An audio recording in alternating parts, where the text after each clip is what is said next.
Taiwan को conquer करना दुनिया का सबसे मुश्किल मिलिट्री ऑपरेशन होगा एक और वजह से। ताइवान पर हमला क्यों नहीं करेगा चीन? इसकी 2-3 वजह हैं।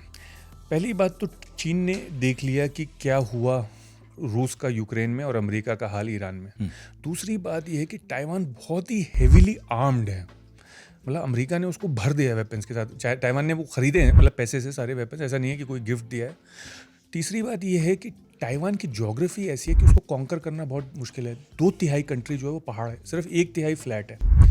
चौथी बात यह है कि ताइवान को कॉन्कर करना दुनिया का सबसे मुश्किल मिलिट्री ऑपरेशन होगा एक और वजह से भी, कि वो एक एम्फीबियस ऑपरेशन होगा, यानी समुंदर के तट से ऐसा ऑपरेशन बहुत कम दुनिया में सक्सीड हुआ है और बहुत हाई कॉस्ट पे सक्सीड होता है। अगर होता भी है तो बहुत लोग मारे जाते हैं। तो क्योंकि ताइवान इतना वेल आर्म्ड है, क्योंकि उसकी ज्योग्राफी इतनी टफ है, क्योंकि एम्फीबियस ऑपरेशन है और क्योंकि वो देख चुके हैं कि इससे बहुत आसान चीज़ें दूसरे मुल्क नहीं कर पाए, रशिया नहीं कर पाया, अमेरिका नहीं कर पाया इतनी ताकत के बावजूद।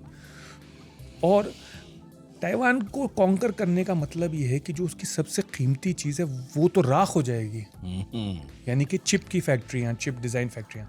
ताइवान ने अपनी सारी फैक्ट्रियों में एक्सप्लोजिव लगाए हुए हैं कि जैसी इन्वेजन होगा वो खुद ही उड़ा देगा अपनी फैक्ट्रियाँ, चाइना के हाथ में नहीं पड़ने देगा। तो वो एक और फैक्टर है।